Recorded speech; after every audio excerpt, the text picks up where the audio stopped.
So hello and welcome. अभी recently मैं किसी मेंबर ऑफ पार्लियामेंट के साथ में बैठा था, तो वो बता रहे थे कि उड़ीसा के एक फॉर्मर चीफ मिनिस्टर ने एक उनका बड़ी ही खूबसूरत पब्लिक इंस्टीट्यूट की एक बिल्डिंग को डिज़ाइन करके दिया और बड़ा खूबसूरत स्केच बनाया उन्होंने। और फिर वो जो बिल्डिंग, जब आर्किटेक्चर उनके पास आए तो उनको सिर्फ फिलअप करने थे, बाकी इतना खूबसूरत डिज़ाइन उन्होंने करके दिया।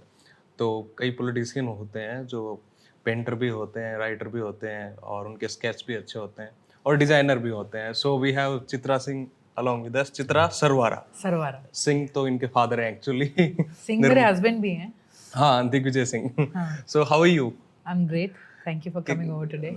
Thank you for having here. And कैसा चल रहा है, हाउस लाइफ? आजकल हमारे यहाँ जोक है। वैसे तो घड़ी की आवाज आती है टिक टिक टिक टिक।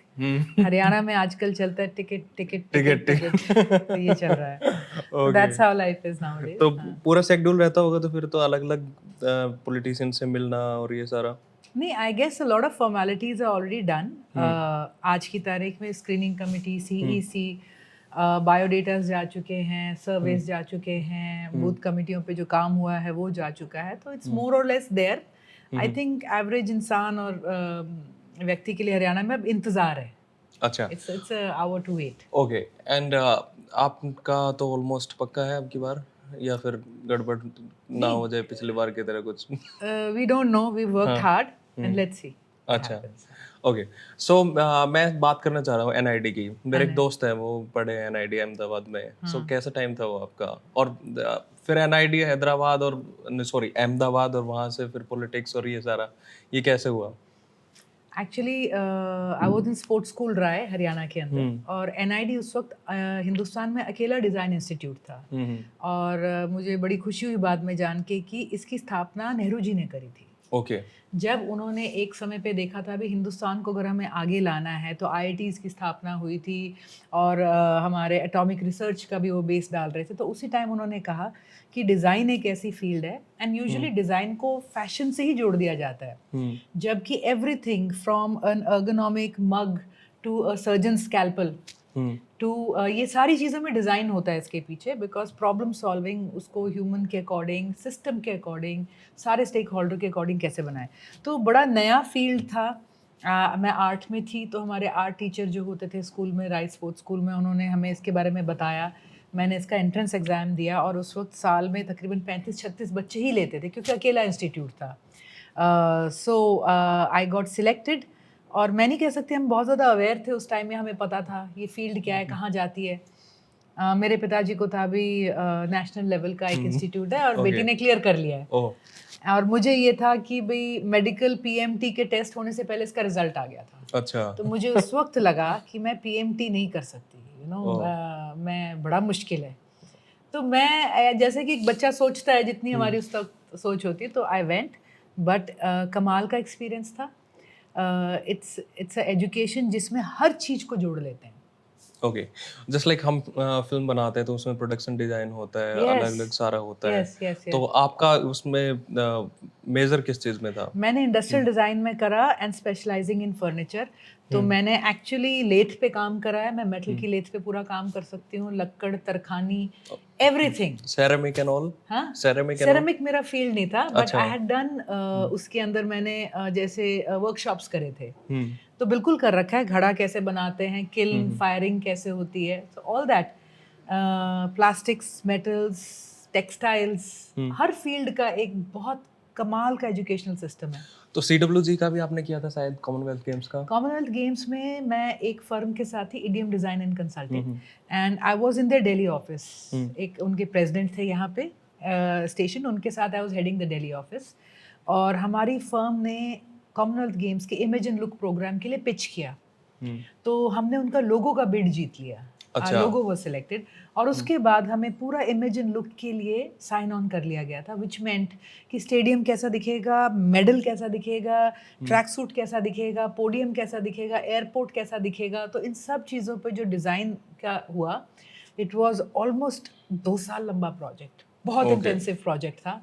एंड फिर मुझे याद है जैसे प्रोजेक्ट खत्म हुआ तो मैंने उस टाइम सबैटिकल ले लिया। मैंने कहा I need a break now. अच्छा। बट जो हमारे कॉमनवेल्थ गेम्स होते हैं, technically they are the third largest sporting event for us, for India. Okay. जैसे ओलंपिक्स हैं, फिर उसके बाद दूसरे आते हैं, तो they are the third largest event. And Commonwealth Games पर बड़ा अच्छा एक्सपीरियंस रहा, बहुत कुछ सिखा के गया। Okay, what you like most about design? सबसे ज़्यादा मुझे डिज़ाइन के बारे में जो पसंद है कि एजुकेशन के बारे में तो ये है कि it equips you to handle anything. कल आप हमें कहोगे ना रॉकेट बनाना है, तो we can attempt a rocket also and we'll do a great job of it. But design के बारे में सबसे ज़्यादा जो मुझे अच्छा लगा वॉज, हमारी कोटेशन होती थी, फॉर्म फॉलोज फंक्शन। ओके। कि अगर आप सही तरीके से हर स्टेक होल्डर को बीच में लेके करें तो एक सुई बेहतर कैसे बनाई जा सकती है, और एक शहर का पूरा garbage system from collection to disposal बेहतर कैसे बनाया जा सकता है, टू रिवाइविंग अ क्राफ्ट। मतलब हर चीज़ को बेहतर करने की पोटेंशियल अगर किसी चीज़ में है तो वो डिज़ाइन में। एंड डिज़ाइन कोई ऐसा नहीं होता ऊपर से आके नक्काशी कर दी, डिज़ाइन एक प्रोसेस है, design thinking is the core behind it. तो वो जो प्रोसेस और उसमें कैसे आपने हर चीज़ को समझना है, कैसे हर प्रॉब्लम को आइडेंटिफाई करना है, कैसे उसे आंसर करना है। तो मुझे ये लगा कि उस वक़्त हमें लगता था हम क्या सीख के निकले हैं, अब हमें लगता है हरफन मौला हो गए। अच्छा, ना, अच्छा। तो हाँ। It's nice. मतलब आज मैं पॉलिटिक्स में भी हूँ, हुँ। तो मैं अपनी डिज़ाइन एजुकेशन को पूरी तरह से यूज़ कर रही हूँ। अच्छा, जैसे कि? जैसे लिटरली तो ये था कि जब मैं महिला कांग्रेस में जुड़ी, जैसे मैंने आपने वो फ्लैग और लोगो बनाया, सॉरी टू हाँ, इंटरप्ट। हाँ। हाँ। सो मैंने आते ही देखा, भी 32 साल हो गए थे महिला कांग्रेस को। इंदिरा गांधी जी ने ये विंग स्टार्ट किया था और सब कुछ था, संगठन था, प्रेसिडेंट था, एक थोड़ा बहुत कॉन्स्टिट्यूशन भी था, लेकिन लोगो ही नहीं था। तो राहुल जी से जब हमारी बात हुई तो एक बात चली, तो हमने यही उन्हें कहा कि आप महिलाओं को पहचान देना चाहते हैं और अपने महिला विंग की पहचान नहीं है। तो उन्होंने कहा नहीं, हम बिल्कुल देंगे। तो सुष्मिता देव जी हमारी उस वक्त अध्यक्ष हुआ करती थी, तो उन्होंने बड़ा इसके पीछे पड़े। एंड जब मैंने महिला कांग्रेस ज्वाइन करी तो मेरा एक डब्बा रख दिया गया था, ओके। तो उन्होंने कहा राहुल जी ने रिजेक्ट कर दिया। अच्छा। तो आज तक बहुत सी जो उस टाइम थी वो याद करती हैं, तो मैंने उनका कैन आई ट्राई, अच्छा। तो वो पूरा डब्बा, कार्टन, हैंड स्केच, प्रिंट, हमारा एक राउंड उनसे नहीं चला। फिर Sushmita Dev came, then second round we really went for it and logo approve हुआ, जो लॉन्च हाथ हुआ। के बीच में जो आपने वो बना इट्स रखा अ है। Flame, it's a woman, you know, हाँ, हाँ। Like that. Okay, that reflects that. अच्छा, राहुल से आपकी बात होती थी, आप महिला कांग्रेस में भी थी, आपके फादर भी ऑर्गेनाइजेशन में रहे, मैंने और फिर ये पॉलिटिक्स का कैसे सीन बना डिजाइन के बाद? डिज़ाइन के बाद, जैसे मैंने 10 साल प्रोफेशनल फील्ड में काम किया, बैंगलोर एंड दिल्ली। हम्म। और उसके बाद जैसा मैंने कहा कि मैंने सबैटिकल लिया, हम्म। तो I was also expecting my first child उसके बाद। हम्म। एंड थोड़ा ब्रेक लिया, वो सबैटिकल 6 महीने का, फिर ऑलमोस्ट 2 साल का हो गया। और उस दौरान क्योंकि पहली बार मैं बोर्डिंग में भी थी, पहली बार मैं अम्बाला अपने फादर के साथ बहुत ज़्यादा समय बिताया। अच्छा। और धीरे धीरे उनके लेटर ड्राफ्ट करते, कोई चिट्ठी भेजनी है, कोई प्रेजेंटेशन रेडी करनी है, लोगों से मिलना है, कोई इवेंट आ गया, करते करते करते आप इन्वॉल्व हो जाते हो, आप खिंच जाते हो उसके अंदर। एंड मेरे फादर ने कभी नहीं कहा पॉलिटिक्स में आओ, उन्होंने कभी हमारे ऊपर ये भार नहीं डाला कि मेरे बाद मेरी लेगेसी कौन संभालेगा। हालांकि टीम में, इलाके में ये सवाल बहुत उठता था कि भाई हु आफ्टर यू। और उस वक्त मैंने बताया कि जैसे एक एक्साइटमेंट थी, कुछ भी कर सकते हो तो ये भी कर सकते हैं। हाँ। एक कॉरपोरेशन का चुनाव आ गया, तो उन्होंने कहा चुनाव लड़ लो, लड़ लेंगे, हमने कहा। और मेरे फादर अकेले व्यक्ति थे, मुझे बोलते रहे, चित्रा बहुत टफ फील्ड है, सोच के आना, बहुत पब्लिक की जवाबदेही है, पर्सनल लाइफ नहीं रहती है। फिर भी आइडिया नहीं था, वो जो एक कॉकीनेस होती है ना, कर लेंगे, इसमें क्या है। आई केम, हम इंडिपेंडेंट चुनाव लड़े, और तब से ये सफ़र शुरू हो गया। और जब मेरा चुनाव था तो उसमें लोगों ने बोला, ये तो गुड़गांव में ब्याई हुई है। मेरे जो विपक्षी थे कहते, तुम अपने कागज साइन कराने गुड़गांव जाओगे?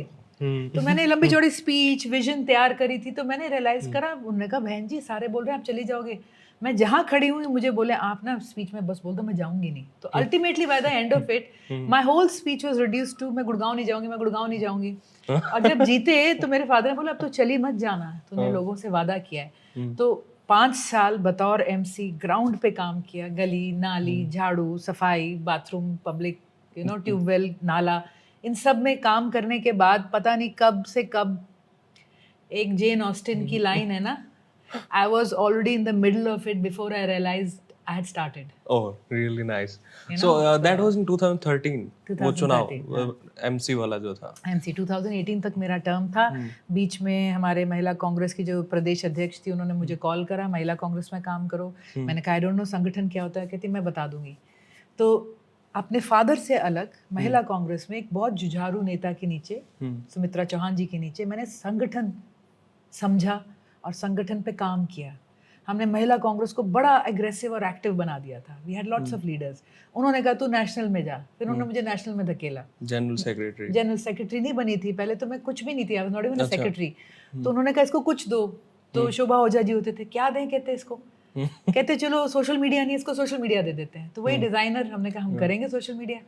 तो हमने बड़ी बढ़िया वेबसाइट बनाई. राहुल गांधी जी से लॉन्च हुई. ट्विटर पे 0 फॉलोअर्स थे, 0 अकाउंट बनाया. जब मैं 1 साल बाद गई तो 1 लाख फॉलोअर हो गए थे. इंस्टा. फिर हमने महिला कांग्रेस के प्रोग्राम्स डिजाइन करे. महिला अधिकार यात्रा उस वक्त और मेरे ख्याल से तब से लेके अब तक का it is the biggest mobilization program महिला कांग्रेस का. हर प्रदेश के अंदर एक 5-5, 6-6, 8-8 दिन का टूर निकला. नेशनल अध्यक्ष, प्रदेश अध्यक्ष, महिलाओं का काफिला गांव-गांव जाके औरतों से बातें करी. हमारा एक बहुत बड़ा प्रिंटेड कागज था, कपड़ा था. उस पे महिलाओं की छाप ली कि आपका सपोर्ट है कि नहीं. यू नो हर स्टेट से हमने वो गैदर करने थे. और उसका एक लाइव वेबसाइट चला. आज यात्रा कहाँ है, if you click on it you will go. तो बड़ा हमने करा. ओके. सो मैम एक बात बताइए, आप जब वीमेन एम्पावरमेंट की बात करते हैं और फिर ये भी है एक मुश्किल सवाल की, मुश्किल क्या, मैं अब शुरुआत करता हूँ अच्छे मुश्किल सवालों की. You R A डायनेस्ट. हाँ. आपके फादर पॉलिटिक्स में रहे हैं. आपके लिए बहुत आसान है ये सारी चीज़ें कह देना और पॉलिटिक्स ज्वाइन करना. डायनेस्ट पॉलिटिक्स में हरियाणा में आप आए हैं, आपको एक बहुत अच्छा प्लेटफॉर्म भी मिला है 100%. ठीक है. जब वीमेन एम्पावरमेंट की बात करते हैं तो हम आखिरी महिला को देखते हैं तबके की. उसमें और आप में बहुत ज़्यादा फ़र्क है. आप क्या सोचते हैं अगर आप उस पॉलिटिकल फैमिली में पैदा ना होते तो आप वहाँ तक पहुँच पाते? इतना आसान होता आपके लिए? बिल्कुल नहीं होता. Politics is not easy. And specially because ये वो डायरेक्ट फील्ड नहीं है कि आप आए, आपने पढ़ाई करी, आपने एक एग्जाम दिया और आपकी एक नौकरी लगी और 58 साल तक आप आराम से बैठ के चलोगे. इसमें बहुत अनिश्चितताएं हैं. ऑब्वियसली. राइट. और इसके अंदर पॉलिटिक्स है. एक पॉलिटिक्स जो एक छोटे से दफ्तर में भी होती है, एक पॉलिटिक्स जो एक स्कूल में भी होती है. So no I could not have come easily. और शायद मेरा इंटरेस्ट भी ना होता, आज मैं अपनी प्रोफेशनल फील्ड में होती. मुझे बहुत बड़ी सपोर्ट मिली because my father was there. But उसके बाद आप आ सकते हो पर आप टिक नहीं सकते. आफ्टर ऑल वोट तो पब्लिक से लेना है ना. I am not a public का डायनेस्ट. कोई मुझे इसलिए वोट नहीं दे देगा निर्मल सिंह जी की बेटी है. और आपने देखा होगा कि कितने ही डायनेस्ट हैं जो आते हैं पर आगे नहीं चल पाते हैं. सो आगे it is a brutal test and it is not one test. अगर 2 लाख वोट है तो आप 2 लाख इम्तिहान देते हो एक उसके अंदर. रही फिर आपने जैसे कि बात करी अबाउट विमेन एम्पावरमेंट. बहुत से लोग एम्पावरमेंट को सिर्फ मात्र नुमाइंदगी से देखते हैं कि if there is a MLA woman was empowered. I have a completely different view of it. देखिए जब हिंदुस्तान के अंदर महिलाओं को पुरुषों के साथ वोट डालने का पहली कलम, पहले संविधान, पहले चुनाव से अधिकार मिला, आई बिलीव महिला सशक्तिकरण उसी दिन हो गया था. ये नुमाइंदगी है. स्कूल में एंट्री करना एजुकेशन होता है, ठीक है जी. उसके अंदर कोई सिलेक्शन या हाउस कैप्टन बनना is not the biggest thing. जब एक महिला को, चाहे वो गांव में बैठी है, चाहे वो बूढ़ी है, चाहे वो अनपढ़ है, अंधी है, उसकी वोट को उतनी ही ताकत दी जितनी एक पढ़े लिखे एजुकेटेड आदमी को. I think women's political empowerment was done. Ambedkar ji, Nehru ji, Gandhi ji saw to it. Europe के अंदर सफराजेट मूवमेंट चली है डेकेड्स तक. They did not even consider women equal. तो मैं इस ओपिनियन की हूँ कि आपको मौका दिया है, आपकी आवाज को मौका दिया है. मैं एक फंक्शन में गई थी, वहाँ पे स्टेज के ऊपर उन्होंने कहा कि एमएलएज और एमपीज बैठेंगे. तो मेरे साथ एक महिला बैठी थी, कहती बहन जी देखो ऊपर औरतें नहीं हैं, ये तो बड़ा रॉन्ग है, हम 50% है. मेरा जेन्युइन रिएक्शन उस टाइम ये निकला कि अगर औरतों को उस मंच पे बैठना है ना तो वो चुनाव जीतें और आ जाएं. चुनाव मुश्किल है, हर किसी के लिए मुश्किल है, एक आदमी के लिए भी मुश्किल है, कोई उसमें आसानी नहीं हो जाती. एंड दूसरी बात डायनेस्ट आपने कहा है. I will tell you from my real life experience. मैं एक शादी में गई, हमारे एक अंकल हैं डॉक्टर, बेटा है डॉक्टर, वाइफ है डॉक्टर, मैरिंग अ डॉक्टर, उस लड़की के माँ बाप डॉक्टर, आगे परिवार डॉक्टर. जितने अटेंड कर रहे थे डॉक्टर, उनके बच्चे डॉक्टर, ये डायग्नोस्टिक्स में, बेटी ये करिए। तो मेरे मुंह से निकला, ये डायनेस्टी का हमारे पे क्यों इल्ज़ाम लग जाता है? सीए खड़े हुए थे, आपका बेटा क्या कर रहा है? चार्टर्ड अकाउंटेंट है। बिजनेसमैन है, बेटा क्या कर रहा है? बिजनेस में आ रहा है। एक्टर है, बच्चा क्या कर रहा है? एक्टिंग करना चाहता है। क्योंकि it's very simple, it is just something that you get a knowledge of. एक माहौल होता है जो आपको समझ आने लगता है। आज आप एक किसान को दुकान पे बैठा दो, उसे समझ नहीं आएगा क्या करे। आज आप एक दुकानदार को ले जाके खेत दे दो, उसे समझ नहीं आएगा। It is just a certain flow that your life takes. मैंने इकोनॉमिक्स करी है, तो मैं इकोनॉमिक्स में जाना मेरे लिए आसान है। कुछ पढ़ाई में पैदाइश करती हूँ, लोगों में एक रिकग्निशन होता है, बट दुनिया और जनता इतनी जागरूक है, आज कोई किसी को ढोता नहीं है। अगर बात नहीं होगी ना, फेल हो जाएगा। एक्टर का बेटा अगर अच्छा नहीं है, फेल हो जाएगा। डॉक्टर का बेटा नालायक निकला, 4 दिन में रेपुटेशन पब्लिक में आ जाएगी। सो dynasty, just like my surname, just like many things, I do inherit an opportunity. Whether I live up to it is my credibility. So I don't buy the dynasty thing much. Okay, how do you see dynast families of Haryana? Just like I would see mine. जिस dynasty के अंदर आगे बच्चे मेहनत कर पाए हैं, अपने आप को बदलते समय के साथ चेंज कर पाए हैं, इक्वेशंस को हैंडल कर पाए हैं, वो डायनेस्टीज चली हैं। और आप देखिए, डायनेस्टीज आती हैं, डायनेस्टीज चली जाती हैं। कुछ डायनेस्टीज सबसे ज़्यादा चलती हैं, उनके पीछे एक कोर वैल्यू बहुत स्ट्रॉन्ग होती है, एक कोर पब्लिक कनेक्शन बहुत स्ट्रॉन्ग होता है। मैं अपने फादर को घर में बैठ के बीइंग मॉडर्न आज जज कर सकती हूँ। आप व्हाट्सएप नहीं देखते हो, you know, why aren't you tweeting, you aren't doing that. Obviously, हाँ. लेकिन जब मैं पब्लिक में जाती हूँ, तो मुझे घर घर में मिलते हैं, हमारा ये करा दिया, हमारे बच्चे का ये कर दिया, हमारा वो कर दिया, हमारी ऐसे मदद करी, हमारे उस टाइम आए।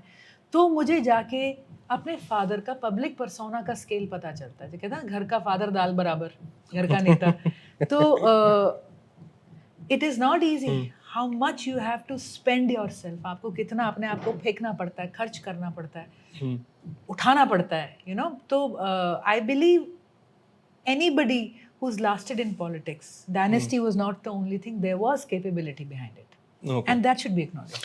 मेरा मैम इसमें यही था मेन कि मैं काफ़ी पॉलिटिशियन से बात करता हूँ हरियाणा के, तो ऑलमोस्ट जितने भी फैमिलीज हैं वही रन कर रही हैं हरियाणा को अभी भी। और उनके अलावा फैमिलीज के आप अलावा corporate families की बात करो। नहीं मैं Talk कॉर्पोरेट की about बात the नहीं, top political. doctors of your... No, I'm talking about any field. Take it like that's a any private field. Job, that's a private job. तो ये कोई गवर्नमेंट जॉब है? ये मेरी कोई पब्लिक तनख्वाह बंद रही है? ये एक public I have perception been है। struggling for 10 years. Do you know मेरी तनख्वाह क्या थी? I started with 2,500 रुपया a month अच्छा, आई मीन ये as एमसी a MC. अच्छा। And I was supposed to be doing everything outside. हम्म मेरे 2 महीने का चेक 5,000 का आया, तो मेरी मम्मी बड़ी खुश हो गई। उसने कहा अच्छा 5,000 मिलते हैं। मैंने कहा मम्मा ये 2 महीने के हैं। If I could put my so this is no सरकारी job.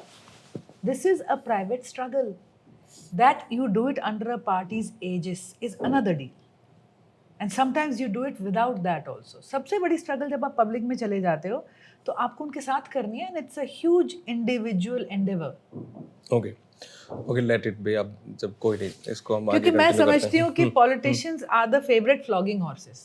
No not at all. जैसे ही किसी को इंडस्ट्री में कहेंगे नेपोटिज्म, यहाँ पे कहेंगे dynast. This is not about nepotism and dynast ma'am, क्योंकि हरियाणा सफर कर रहा है इस चीज से।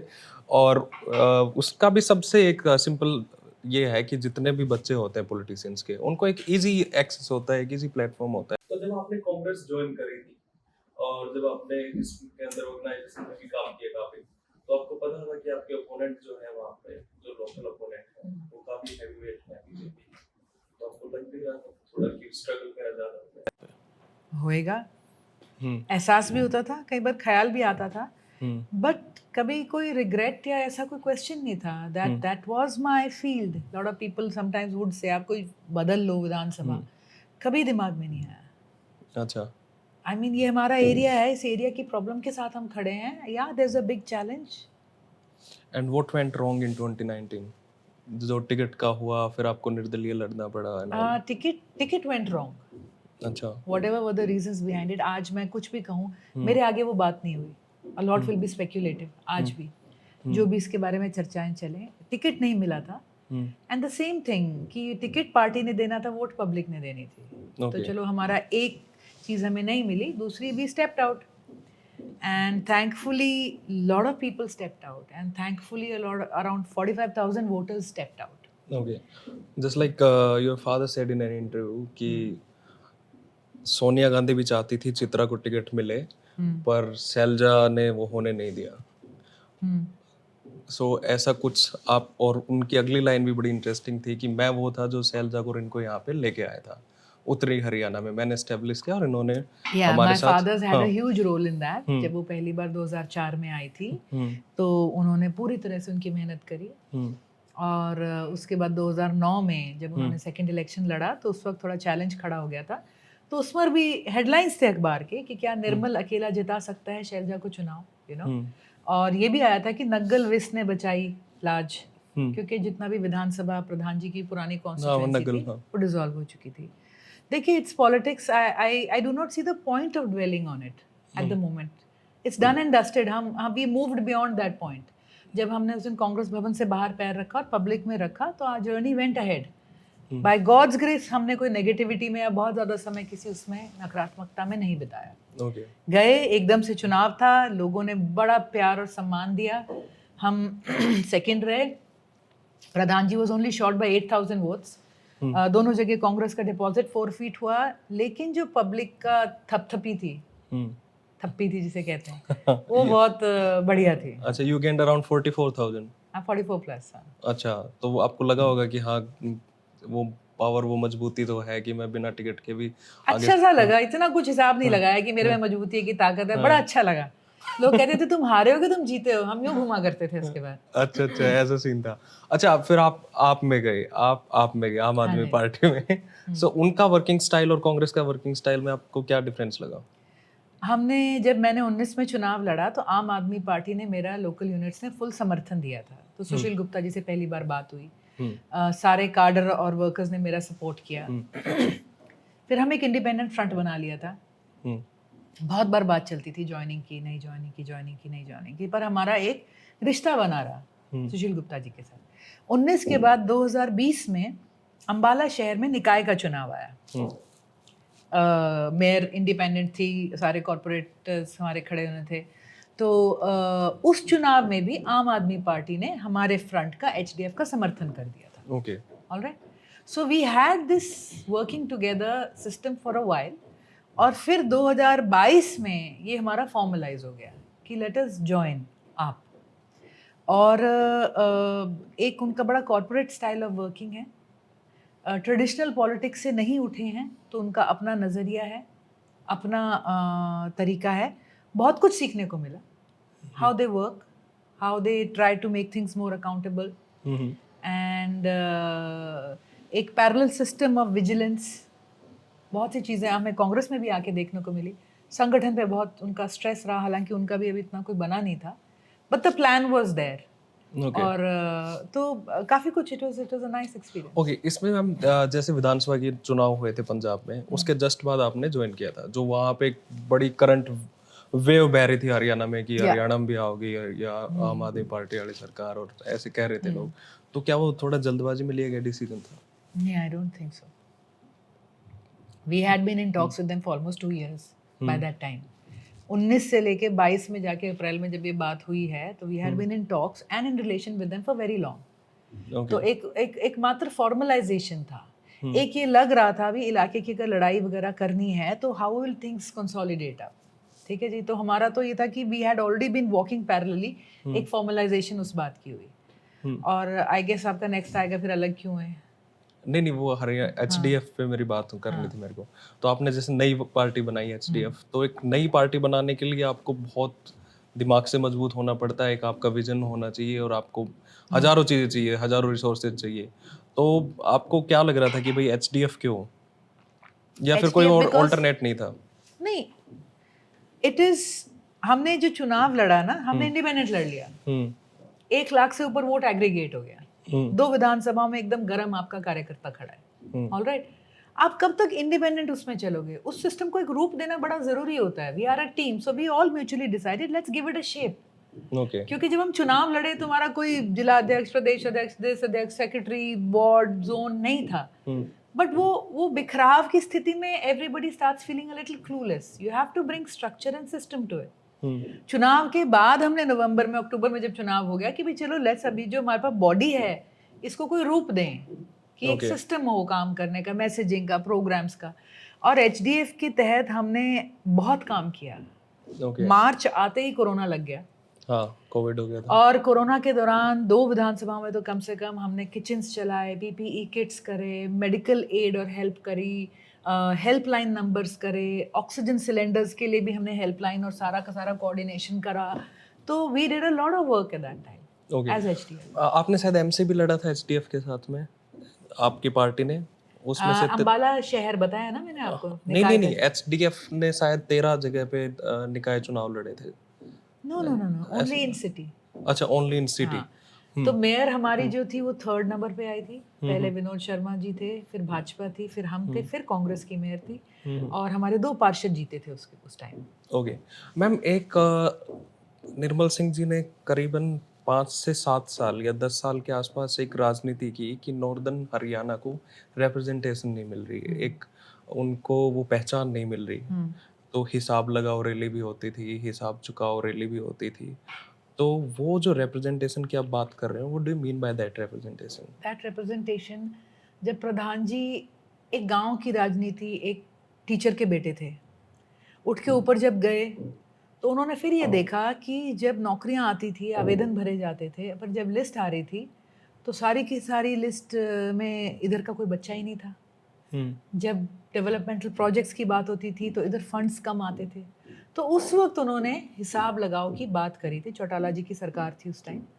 तो उन्होंने उस वक्त ये आवाज़ उठाई कि हिसाब लगाओ। और तब ये मुद्दा बहुत ज़्यादा था, अभी कहाँ के एक गांव के कितने बच्चे कर दिए, क्या कैसे हो गया, क्या नहीं हो गया। और उसके बाद ठीक 2 साल बाद उसके हिसाब चुकाओ रैली हुई, जिससे कहा गया भी कांग्रेस की हिसाब बनाओ रैली बन गई वो। तो that was the issue that he had worked upon eight that time and consciously raised. Okay, तो उसका कितना फायदा हुआ फिर, कितना इलाके को उसका लाभ मिला, अगर मैं देखिए, मैं कहूँगी उसका इलाके को सबसे बड़ा लाभ ये मिला कि पॉलिटिकल अवेयरनेस की। देखिए, किसी भी चीज़ की डेवलपमेंट या आगे करने के लिए राजनीति सबसे बड़ा टूल है। तो जो इलाका राजनीति में पिछड़ता है वो हर चीज़ में पिछड़ जाता है। तो उस वक्त इलाके में भी ये जागरूकता है कि हमारे साथ क्या हो रहा है, हमें क्या करना है। और अगर आप रियलाइज़ करें तो मैं ये समझती हूँ कि आज की तारीख में हरियाणा को अगर आप पॉकेट्स में डिवाइड कर दो, they are fixed pockets.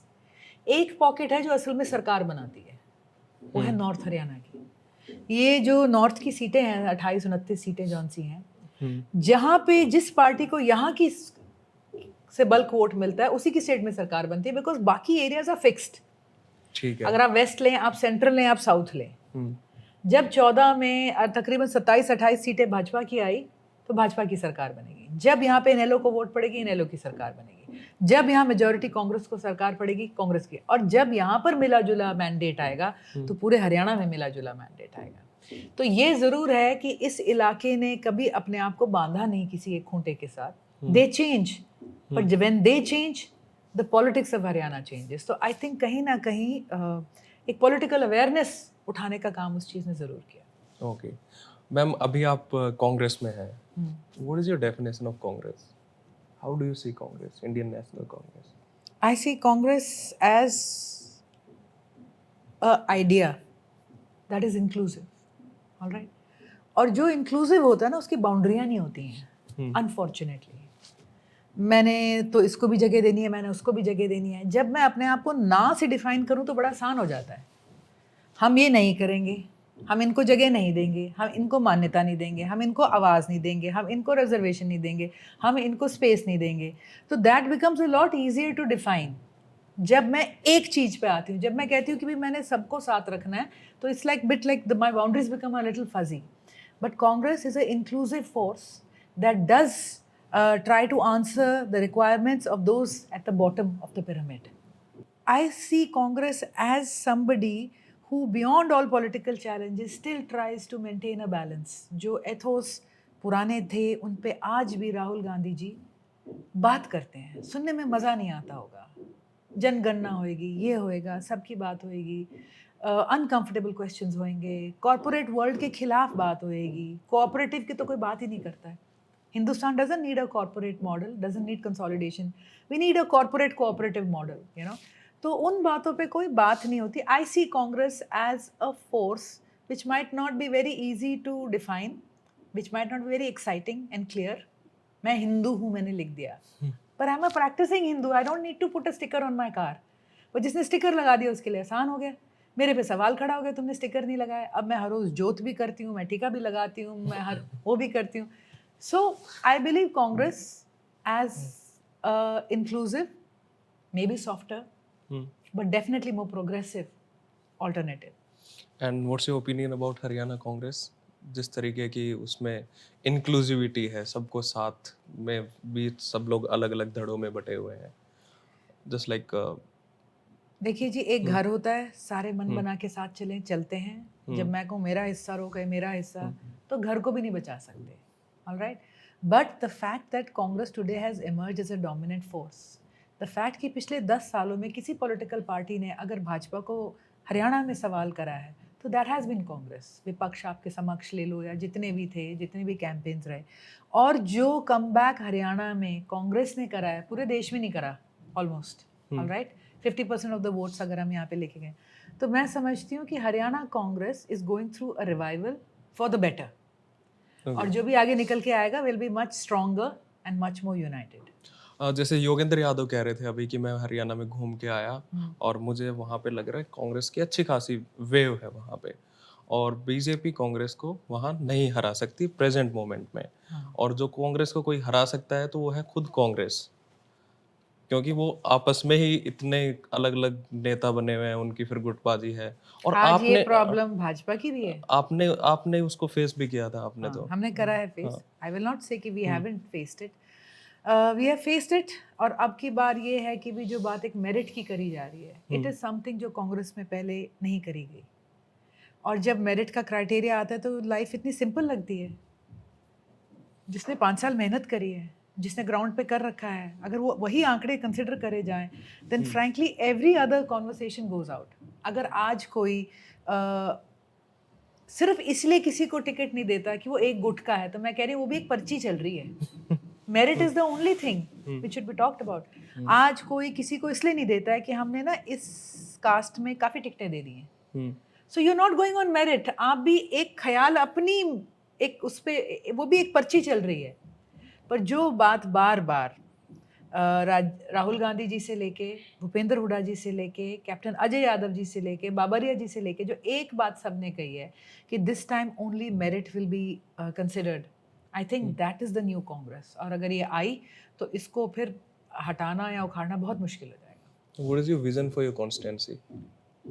Since वहाँ पे अनिल विज ये भी कहते हैं मैंने काफ़ी इंफ्रास्ट्रक्चर डेवलप किया है अम्बाला में. अनिल विज जी कहते हैं मैं 3,000 करोड़ लाया हूँ, इंफ्रास्ट्रक्चर डेवलप किया है. हमारी उनसे पिछली बार ये डिबेट रही, हमारे पास तो कुछ भी नहीं था उस टाइम. उस वक्त 1800 करोड़ का बजट गिनाते थे. हमने कहा is this decoration, is a development. Development होती है जिससे कोई नौकरी आए, रोजगार आए, आर्थिक सिस्टम आगे बढ़े, शहर को कोई मदद मिले. आपने डिवाइडर बना दिए विच इज़ अ डेकोरेशन, उसने मार्केट्स मार दी. आपने 7 करोड़ से लेके 1 करोड़ तक के चौक बना दिए विच इज़ मेयर डेकोरेशन. आपका स्टेडियम जो 40 करोड़ में बनना था और 2 साल में, वो 120 करोड़ और 8 साल में नहीं बना. All right, so that is not development. आपने तकरीबन आई थिंक 400-500 करोड़ का एक शहीदी स्मारक बना दिया है. Is that gonna generate money? कितनी टिकटें काटेगा वो शहीदी स्मारक टू गेट दैट मनीज रिटर्न और वर्थ? ये सब खर्च हो गया. लेकिन garbage, drainage, sewerage, the 3 basic things that any town needs, वो आज अम्बाला में आज भी नहीं है. अगर आप अम्बाला में जाओगे you will be shocked at the level of गड़बड़, कूड़ा, गड्ढा, खुदाई. सीवरेज सिस्टम आपका 10 साल से डल रहा है, चला ही नहीं है. लोग हंसते हैं, उनके घर आप मिलने जाओ, मेरे यहाँ 7 साल पहले ठेकेदार बंद करके चला गया, जुड़ा ही नहीं है. अच्छा. So this is what's happening. Okay, but ma'am still वो आज तो वो भी रेलेवेंट नहीं है. उनकी पार्टी ने उनका क्या हाल कर रखा है. तो आप ही ने बोल दिया, मैं क्या कहूँ. अनिल विज, मैं वो क्योंकि वो एमएलए No, थे, but I एमएलए थे, believe he उन्होंने has कहा to be कि answerable. He infrastructure. has to be answerable. What but is it? What's your vision then? My vision then, first of all, will be, first of all, I'll tell you very simply, to clean Ambala. ठीक है अच्छा जी। हाँ, साफ सफाई और ये सब। सबसे पहले तो साफ ही करना पड़ेगा the hmm amount of garbage and whatever we do. Ambala ने अपने 30 साल खोए अनिल विज जी के नीचे, छठी टर्म पूरी कर रहे हैं।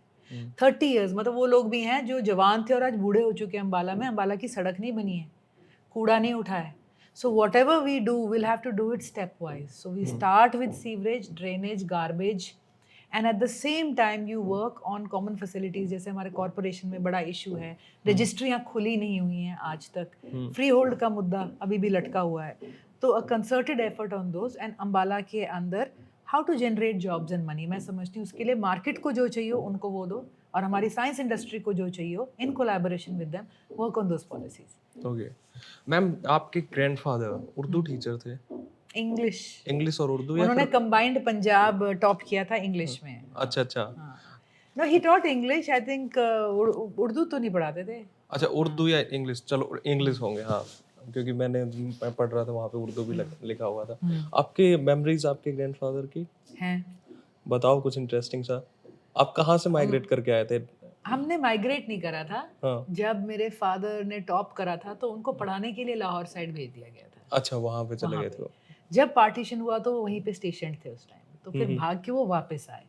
ओके। हमारी पुश्तैनी ज़मीनें सारा कुछ यहीं रहा है, इसी इलाके में रहा है जहाँ पे हम थे। हम्म और छोटे कद के थे, हम्म और उस वक्त इंग्लिश की बुक्स भरी होती थी हमारे गांव के घर के अंदर, एंड उन्हें शेर व शायरी का बड़ा शौक था। अच्छा कैंटोनमेंट बोर्ड में जाके इंग्लिश की फिल्में देख के आया करते थे। तो लोग अच्छा हैरान होते थे कि एक देसी सा तंबा बांध के आया है, but he was very much ahead, और बड़े काइंड, बड़े सॉफ्ट। और मुझे ये याद है, जो सुनते ना दादा दादी की कहानी, हमारे साथ लिटरली होता था। गांव की खाट गली में सजाया करते थे, तो एक बच्चा इधर, एक बच्चा इधर, एक इधर, एक इधर, और उनकी कहानियां भी मुझे याद है। तो वो कहानियां सुनाया करते थे। So that was I think magical. और हर रोज जब शहर से पढ़ा के आते थे तो एक थैले में फ्रूट्स लेके आते थे। आम आते थे तो वो बाल्टी में डाल देते थे, फिर हम सब वेट करते थे कि बड़ा वाला आम किसको मिलेगा। Okay. So those are our memories. हमने गांव में बड़ा टाइम बिताया। और हॉर्सेस भी पसंद थे शायद उनको, वो चाह रहे थे कि मेरे मेरे फादर को। को अच्छा, आपके फादर बचपन को। से, शुरू से। स्टार्टिंग से ऐसा क्यों? और मेरे को बड़े इंटरेस्टिंग फोटोज भी है वहाँ पे, ये स्केचेस। somebody, हाँ ये मेरे कजिन ने मुझे गिफ्ट करी थी ऑन माय हाँ। वेडिंग।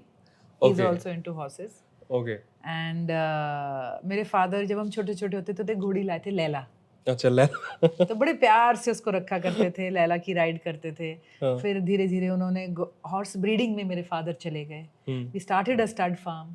2013-2014 में we were the best stud farm of the country. फिर स्टैलियंस लाए, तो अब हम हॉर्सेस ब्रीड करते हैं for races. So you buy thoroughbreds and उनके बच्चे बेचते हैं, फिर वो आगे रेसिंग में जाते तो आप तो वहाँ पे जाते होंगे तब टाइम स्पेंड करते होंगे हॉर्सेस हैं। के हाँ, साथ में? पहले ज़्यादा करते थे। आजकल पॉलिटिक्स में आने के बाद अनिल विज जी के सामने जब हम लड़े तो मैं रियलाइज करा ज़्यादा काम है, तो हम काम ज़्यादा करते हैं। खैर कोई नहीं। एक बड़ा ही ये not interesting, this is something which is a what we can epitome of a women, जो आपने अपने बेटे के लिए किया। हाँ, नहीं एपिटमी तो नहीं है। He was diagnosed with a very rare disorder, और हमारी प्रॉब्लम ये रही कि वो डायग्नोस लेट हुआ। और मैं तो कहती हूँ गॉड्स ग्रेस जब डायग्नोस भी हुआ, बिकॉज जितने भी टेस्ट थे उनमें वो टेस्ट नहीं था। एंड पता नहीं दिमाग में क्या आया, मेरे हस्बैंड पर्ची कटा रहे थे, मैंने कहा उसकी भी करा लो। And that's how we found out he had a fatal liver disorder. His liver was already damage जब वो 2 महीने का था, 2.5-3 महीने का। और उसी टाइम हमें पता चल गया कि we'll have to go for liver transplant. हमने बीच में एक सर्जरी ट्राई करी कि शायद बच जाएं, बट नहीं हुआ। And then I went to Chennai to doctor Mohammed Rela. He is one of the best in the world, by God's grace an Indian doctor. King's College में वो HOD थे हेपेटिक्स, उसमें ट्रांसप्लांट सर्जरीज में। सो हमने फिर वहाँ पे समय बिताया, उनके साथ करी। और जब हम वहाँ गए तो हमने एपिटमी ऑफ रिश्ते देखे। अच्छा। तो जैसे मैं तो बच्चे के लिए थी, हमने वो लोग भी देखे जिसके तन पे कपड़ा नहीं था, चप्पल फटी हुई पहनी हुई थी, मतलब वो औरत शायद बिल्कुल सड़क से उठ के आई हो। और हम दोनों अपना बच्चा टेस्ट करा रहे थे। उसको इंग्लिश नहीं आती थी, तो वो अपना बच्चे को करते करते मुझसे पूछ रही है व्हाट। अच्छा। तो फिर मैं उसे समझा रही हूँ ये। फिर मैंने देखा उसका बच्चा बड़ा था, तो मैंने उससे पूछा क्या, तो सिंग लिवर।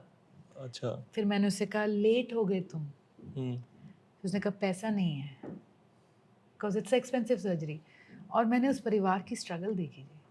और फिर then I came home, then I talk to the doctors, I said कि आप लोग फंड क्यों नहीं खड़ा करते हो। Then my father offered, he said कि चित्रा उस परिवार को कुछ चाहिए तो हम दे देंगे। फिर मुझे डॉक्टर ने कहा कि चित्रा ये जो प्रॉब्लम है ये लाइफ लॉन्ग प्रॉब्लम होती है, ये एक टाँका नहीं लगा के हम ठीक करेंगे, उनको ये फंड हमेशा चाहिए होगा। तो फिर मैंने उससे पूछा हाउ, कहती सीएम फंड, पीएम फंड। तो मुझे उस वक्त डेफिनेटली एक एहसास हुआ कि कुछ प्रॉब्लम्स, जो कोई बच्चा जिसने अपना पीके लिवर नहीं खराब किया है और गरीब परिवार है, इसके लिए कोई सेफ्टी नेट सरकार की तरफ से होना चाहिए।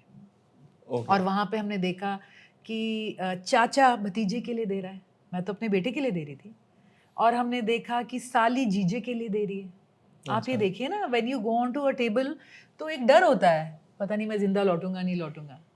हाँ, एक होता तो है हमने obviously। बड़े रिश्तों की एपिटमीज देखी वहाँ पे। और वी वर हम्बल्ड कि परिवार कैसे, इंसानियत उठती है, कैसे लोग करते हैं। तो it was a huge experience of our life as a family, हमारे लिए बहुत बड़ा एक एक्सपीरियंस था। Okay. बट गॉड्स ग्रेस उसी में चलते What is हैं। his name? Yudhvir, Yudhvir. Okay. Yodha, Yoddha. Yodha we call him. Okay, so अभी कैसे हैं वो?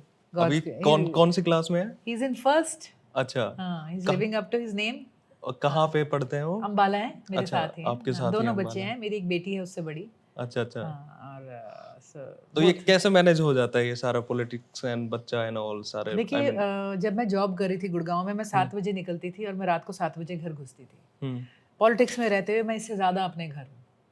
जब वो सुबह obviously। स्कूल जाते हैं मैं घर होती हूँ, स्कूल से आते हैं मैं घर होती हूँ, मैं 1 घंटे के लिए जाती हूँ, प्रोग्राम करके आ जाती हूँ। तो it is all right, but you need a huge amount of family around you, हाँ, है ये भी है। ना, बच्चों को करने के लिए। जॉब पसंद थी आपको, जॉब करना? I like politics, I like people. अच्छा। बड़ी ऊर्जा मिलती है, लोगों हंसते से हैं, खेलते हैं, लोगों से बात लोगों करने से में। बात करके। और कई बार आपको रियलाइज होता है आप हर रोज बुला रहे हो, आपने मीटिंग बुला ली, आपने धरना डला लिया, वो फिर आ रहे हैं। Sometimes you wonder what have I done to earn it. मैं उन्हें 1 रुपया नहीं दे रही, एक तनख्वाह नहीं दे रही, धूप छाँव में साथ खड़े हैं। ऐसे टाइम पे आपको एक रियलाइजेशन होती है कि कभी इनका चुका नहीं सकते। यू नो, वोटर असाइड, जो आपके साथ कार्यकर्ता लगे हुए हैं ना, I think they are the most humbling thing. कई ऐसे भी होते हैं बिल्कुल अंडरस्टैंड करते हैं, टाइम नहीं खाएंगे, डिमांड नहीं करेंगे, फिर भी साथ चल रहे हैं, अपना बेस्ट आइडिया आपको देंगे। तो पॉलिटिक्स में you will see the best of people, you will see the worst, but the best is worth it, you know. Okay. और हरियाणा में आपने वहाँ पे छोटे छोटे तबकों में तो विमेंस के साथ काम किया ही है अंबाला में। आपको लग रहा है कि उनकी अटेंशन और ज़्यादा से ज़्यादा लोग जो महिलाएं हैं वो जुड़ेंगी पॉलिटिक्स के साथ में हरियाणा में? ऐसा कुछ अवेयरनेस अभी हो रही है या देखिए, अगर स्टिल आप, अभी उसमें काम करना? if women's voting percentage nearly reaches 50%, equal to that of men, हम्म। तो they are politically aware. हम्म। मतलब आप कोई भी पोलिंग स्टेशन अम्बाला में, मतलब हरियाणा में उठा लीजिए, आपको 1-2% का इधर उधर मिलेगा मेरे ख्याल से। How many women are voting? So women are very active. Hmm. Women are getting more independent. अब ओके। ज़रूरी नहीं है कि वो वहीं डालें। एंड मुझे लगता है माँ और बच्चे एक अलग ग्रुप होता है। So youth and women are a completely different group. And किसी को भी अगर पॉलिटिक्स में आना है तो उनसे इंटरेक्ट करना पड़ेगा, उनसे उनको समझना पड़ेगा और उनकी ज़रूरतों को जवाब देना पड़ेगा। पर अभी भी जो महिला तबका है वो अपने घर वालों के नाम पे ही तो वोट देते हैं कि चलो किसको देना वो बता देते हैं और उसके हिसाब से होता है ऑलमोस्ट। ऐसा नहीं है जी, यू हाँ? women of Haryana are very independent. I कैसे? हैव ऑल्सो नोन फैमिलीज जहाँ मुझे हाँ। पता है पूरी तरह से भाजपा के हैं, हाँ। पर मैं महिला को जानती हूँ, तो मैं महिला के थ्रू इनरोड बनाऊंगी इस परिवार में। so they'll say I don't care what they do, I'll support अच्छा my women power, you know. अच्छा अच्छा। So I have cases like that. women सीधा बोलती तुम्हें डालना जहाँ डाला, मैं चित्रा की डालूंगी। अच्छा। हाँ, एंड वी आर फ्रेंड्स। और हम किटीज में भी इकट्ठे होते हैं, यू नो। मेरे को मैंने अपनी कन्वेंसिंग किटीज से स्टार्ट करी थी, विमेन कन्वेंसिंग, अच्छा। क्योंकि अम्बाला में काफ़ी एक्टिव है ये सोशल सर्कल। एंड मुझे बुला लिया गया, तो बड़े इंसिडेंट होते थे। एक किटी में तंबोला चल रहा था, उन्होंने कहा बैठ जाइए थोड़ी देर। मैंने कहा चलो थोड़ी देर में स्पीच करेंगे, हम खाने भी लग गए।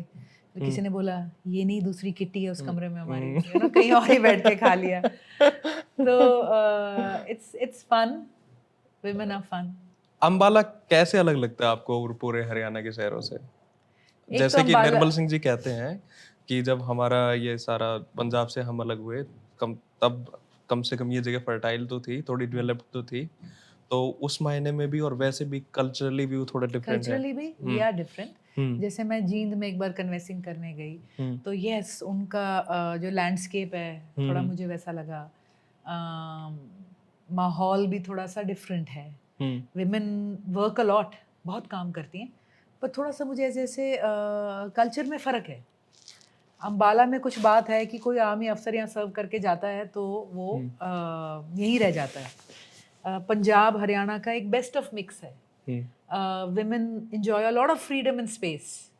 In Chandigarh Ambala. एकदम बगल में है, यू नो। सोसाइटी में हमारे यहाँ पे पंजाब और पंजाबी कल्चर बहुत है, हाँ ठीक ये भी है। है। तो उसने भी एक रंग लगाया है हमारे यहाँ पे, यू नो। तो एक मेल्टिंग पॉट है डिफरेंट डिफरेंट कल्चर्स का, हरियाणवी भी, पंजाबी भी। हरियाणवी एल से बहुत कम है, हाँ करनाल से ऊपर बहुत कम है। मतलब मुझे किसने बोला अब हरियाणवी में बोलो, मैंने कहा जो मैं बोल रही हूँ ना हमारे यहाँ यही भाषा है, हिंदी है। उन्हें लगा मैं एलिटिस्ट हूँ। मैंने कहा नॉट एलिटिस्ट, नोबडी सेज कड़े जा रस है, हमारे यहाँ पे कोई बोलता ही नहीं है। मैंने कहा पंजाबी टच है, फिर पंजाबी भी मैं बोल लेती हूँ, फिर मुझे कई बार लगता है कि मैं कहीं एक्सेंटेड पंजाबी बोलूँ तो फिर तो बहुत वो ज्यादा नकली और आर्टिफिशियल गंदा लगेगा। लगेगा। तो मैं वैसे घर में बोलती हूँ सबको कि मेरे से पंजाबी में ही बात करो, आई एम डिसेंट, हाँ पर मेरे में कॉन्फिडेंस नहीं है। कितना सीख लिया आपने पंजाबी? मतलब सीख लिया है, मेरे को समझ पूरी आती है, बात बूत भी कर लेते हैं, पर अच्छा वो नकली साउंडिंग का जो डर है ना अपने पे, कि अच्छा। अगर मेरा एक्सेंट पंजाबी का ठीक नहीं आया तो I am not doing justice, तो मैं इसलिए हाथ नहीं डालती और पब्लिकली। लोग पकड़ लेंगे वो हाथों हाथ, ये भी हंस है। भी देंगे, they are very kind people, ऐसी बात नहीं हाँ हमारे हाँ यहाँ मतलब पे। ऑब्वियसली हाँ मतलब सार्काज्म तो होता ही है उनमें हाँ, एक तरीके का। ह्यूमर। हाँ ह्यूमर भी, सार्काज्म भी। अच्छा मैम एक बात बताओ, आपके खुद के वर्कर्स भी बने हैं आपके फादर के अलावा? पिछले चुनाव के बाद 2019 जब हम लड़ने लगे तो प्रधान जी चले गए सिटी, तो पूरे 18-20 दिन का जो चुनाव था वो एक दिन नहीं आए अम्बाला। अच्छा वो एक दिन भी टाइम नहीं ही है। नहीं था। लास्ट डे जब 5 बजे खत्म होना था तो उनको सबने बोला चित्रा अपने फादर से भी एक अपील करवा दो। तो ही केम एट 4:45 और उनको 10 मिनट पहले माइक मिला, फिर उनको सब कहने लगे बंद कर दो, चुप रहे, उन्होंने कहा बोल लेने दो। तो ही जस्ट सेड कि भी अब तुम्हारी है। अच्छा और उस चुनाव के बाद से लेके अब तक we completely parted ways in terms of teams. अच्छा हाँ, तो सिटी के अंदर ना उन्होंने झांका, ना वो इंटरफेयर करते हैं कौन आ रहा है, संगठन कैसे बना रहे हैं, ज्वाइनिंग किसकी हो रही है, किस एरिया में प्रोग्राम हो रहा है, कहाँ क्या इशू आ रहा है। तो मैं तो कहूँगी past 5 years have been a humungous learning experience for me and connecting. और अम्बाला की टीम अलग बन गई। अच्छा आपकी टीम अलग बन अब गई अब। हमारी टिकट की चिंता हमारी टीम अलग से करती है। अच्छा वो कहते हैं क्या सिटी बात। वाले अपना देखेंगे, अपना क्या हो रहा है बताओ। तो आप अलग अलग लड़ोगे ऑब्वियसली। हम अलग अलग हैं, पिछली बार एक साथ लड़ते तो शायद जीत जाते। एक एक बंदा लड़ता था, आई मीन बंदा मैं कह रहा जीत हूँ कि जाते। एक। हाँ, बट आई बिलीव पिछली बार हमारे अलग लड़ने से एक अलग और बहुत अच्छी बात हुई कि 1 लाख वोट तो ना आता ना, एंड दोनों इलाकों के अंदर जो कार्यकर्ता थे वो जुड़ गए, खड़े हो गए, right. And I believe politically 2 areas को हमने बहुत एक्टिव रखा। चौधरी निर्मल सिंह जी का फेसबुक पेज, बहुत से ऐसे नेता होते हैं जिनका पिछले 3 महीनों में फेसबुक पेज एक्टिव हुआ है। ऑब्वियसली तो हमने कहा चुनाव के टाइम स्क्रीनिंग पे कमेटी को ना 90% हाँ। स्क्रीनिंग कमेटी को उनका यही महीने पिछले साल भी देखने चाहिए, यही महीने उससे पिछले साल और उससे पिछले साल और उससे पिछले साल भी देखना चाहिए। So then you will get an idea कि पब्लिक में था कौन इस दौरान। सो मैं तो ये समझती हूँ कि जो भी पिछली बार हमारे इम्तिहान रहे, there was a bit of luck in it and it was good luck. अच्छा who is your favourite politician in Haryana? In Haryana I thought आप नेशनली पूछोगे। नहीं मैंने जानबूझ के हरियाणा कर दिया उसको।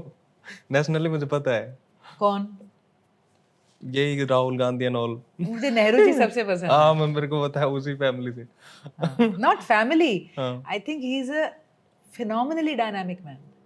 एक व्हाट यू इंसान लाइक मोस्ट अबाउट नेहरू? बहुत नेहरू आई लाइक उनका बैंडविड्थ। एक आदमी जो सिल्वर नहीं डायमंड स्पून के साथ पैदा हुआ था और 9.5 साल जेल में काटता है देश के लिए, यू नो। एक इंसान जो अपनी जद्दी जमीन देश को दे देता है जब देश के पास फंड्स नहीं होते। एंड मोस्ट इम्पॉर्टेंटली एक इंसान जो अपनी जिंदगी के जो दिमाग का बेस्ट है देता है। आप सोचो ना NID, IIT, IIMs, एम्स और Homi Bhabha atomic science centre जो बंदा बना रहा है, नेहरू जी हर महीने अपने सीएम्स को चिट्ठी लिखते थे। वही इंसान सीएम को चिट्ठी में लिख रहा है कि मैं अब्रॉड गया और मैंने झाड़ू मारने वालों को देखा, वो खड़े होकर झाड़ू मारते हैं। ये जो हम बैठ के झाड़ू मराते हैं ना, ये हमारे इन साथियों की तबीयत और तासीर में गरीबी और ये मुफलिसी भर देता है और ये दरिद्रता भर देता है। तो हमने इनसे झाड़ू खड़े होकर मरवाना है। आप बैंडविड्थ सोचो, वो atomic science centre, Homi Bhabha space research से इसरो सेट कर रहा है, एट द सेम टाइम वो झाड़ू मारने वाले के बारे में भी सोच रहा है। I love his bandwidth, that's all I can say. मतलब मुझे लगता है इतना इंटेलेक्चुअली रिच, वर्बली रिच, क्या पर्सनालिटी थी।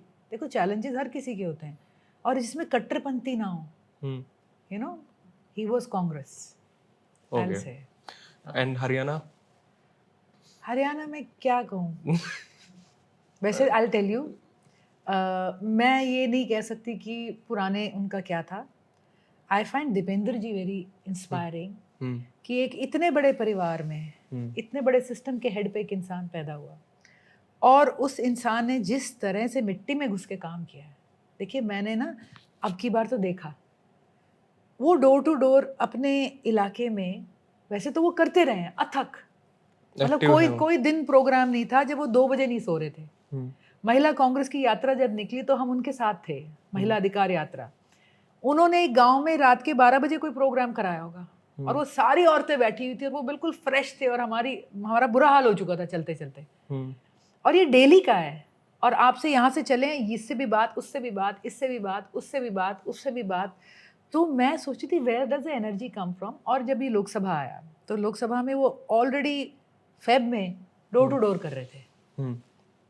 सबने सोचा हरियाणा का चुनाव पहले चरण में आएगा, तो हमने सोचा ठीक है, फुल पीक पे आई कुड सी उनकी टीमें कैसे काम करें। फिर पता चला हम छठे चरण में चले गए। तो उनसे एक बात हुई तो मेरे माइंड में यही आया, मैं कहा दीपेंद्र जी ये पेस कैसे सस्टेन करेंगे। उन्होंने कहा कोई बात नहीं करेंगे।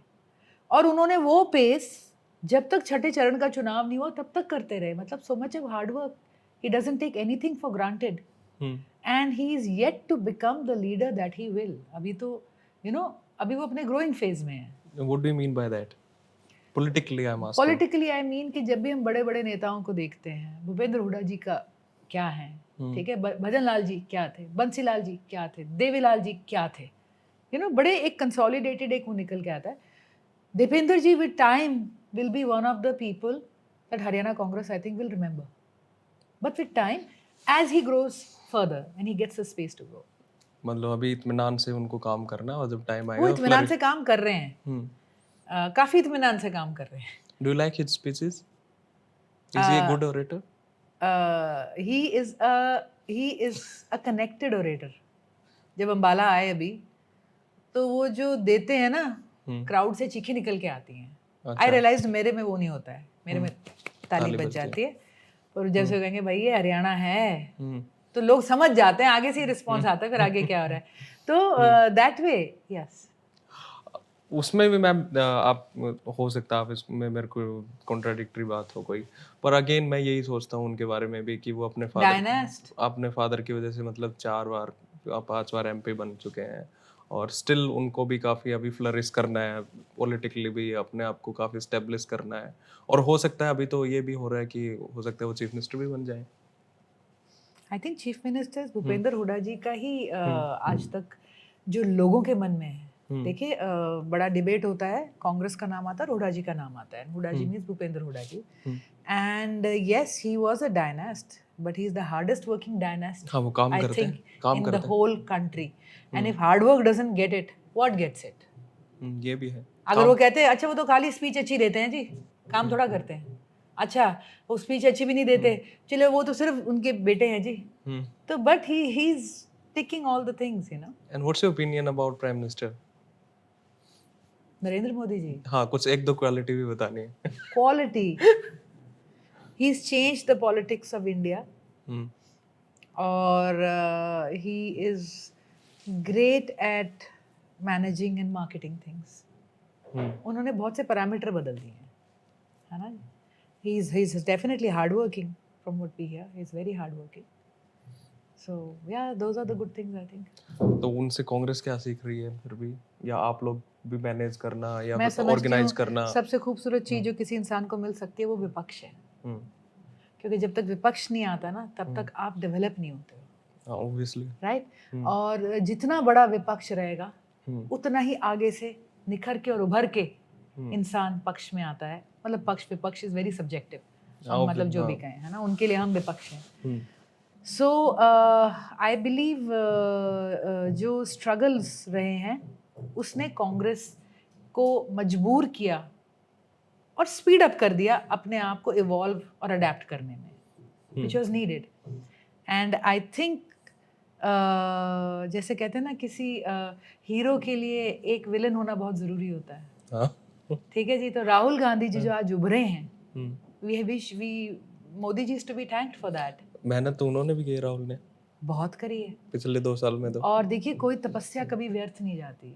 His defining moment I feel was the यात्रा। वो स्ट्रगल कर रहे थे, पर वो जो पैदल नॉर्थ टू साउथ और ईस्ट टू वेस्ट उन्होंने पूरा देश कहते हैं बीध दिया और बांध दिया, उससे बात बनी है। यू नो वो तपस्या, उतना एनर्जी आप किसी चीज में डालो, न्यूटन की लॉ है, energy can neither be created, it will manifest, हाँ। है ना। सो एंड वो मैनिफेस्टेशन देख रहे हैं आज जब वो दहाड़ते हैं पार्लियामेंट में, तो मोदी जी बेचारे थोड़े डिफ्लेटेड बैठे हैं। But he still needs to improve in many things. वो चलता रहता है पॉलिटिक्स में। देखिए मोदी जी जब गुफ अप करते हैं, डोनाल्ड ट्रंप का नाम गलत करते हैं, जब गड़बड़ कर जाते हैं बोलने में, जब बेटी पटाओ बोल जाते हैं, कोई बोलता ही नहीं उस पे। Nobody says he needs to keep a check, he needs to be careful, you know, he needs to maintain decorum. ये तो टाइम टाइम की बात है, आप नहीं, टाइम देखिएगा। टाइम की बात भी है, उसमें भी होता है, बात तो होती है एटलीस्ट। पर उनका आपने जैसे कहा वो बात भी सही है, उनका ऑर्गेनाइजिंग मैनेजिंग इतना अच्छा है कि वो सारी अब ये बातें उनका है कि आरएसएस का है, ये दब देखने का जाती है। हैं। हाँ मतलब जो भी बीजेपी आरएसएस हाँ। व्हाटएवर वो।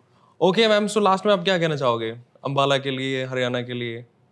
I'll just say it's time for change, अच्छा। है ना, and change for the better. 10 साल की जो है हाँ। बहुत देख लिया, है ना। और कांग्रेस एक बहुत बढ़िया मैनिफेस्टो, बहुत बढ़िया टीम लेके आएगी, एंड होपफुली हम सब मिलके इकट्ठे हरियाणा की इजाजत के साथ कुछ बेहतर करेंगे भी आगे। Okay okay then, thank you so much for being here. Yeah bye, cut.